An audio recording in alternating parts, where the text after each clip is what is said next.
Nature study. Birds. Nature provides countless opportunities for discovery, creativity, problem solving, and STEM education. Interacting with natural environments allows children to learn by doing and experiment with ideas.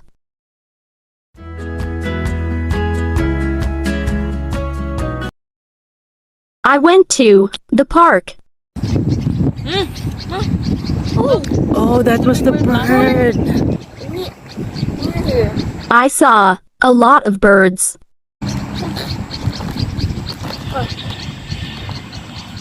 I like you. I hate that. I saw different kinds of birds. I hear birds chirping everywhere. Oh, look at that. Can you hear it? I think it's right on top of us. I think it's gonna poop on you. It's No. gonna poop on you. No, it won't. I wish it would pop on your head like what Takemichi's. Maybe. I draw the bird that I like.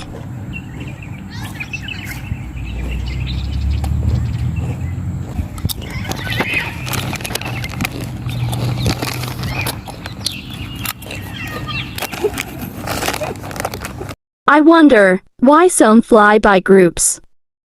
Some of them fly in groups and some of them fly alone. Because Okay. Some of them fly in groups Because they're small and weak. Oh, so the small. and Okay. protect it. Maybe they also do formations like an arrow formation. Okay.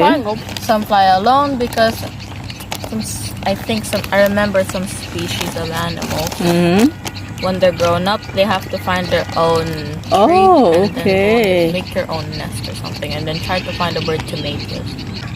If a bird is big and they're going solo, it's because they're big and they're strong. Then they'll they get like cause something. Or maybe like if one gets lost, all of them can just like split into like 4 groups or something. Yeah, that's a I good don't know how nature works. That's a good idea, G. They can avoid getting lost, right? Yeah. Okay. So we've been observing this bird, right, G? So what kind of bird do you think it is? Like a woodpecker or a Pokemon. Pokemon. Okay, we'll research later in Google. What do you think it was doing when we were seeing it there? Doing? The bird. Eating What or do you think? something? Maybe eating?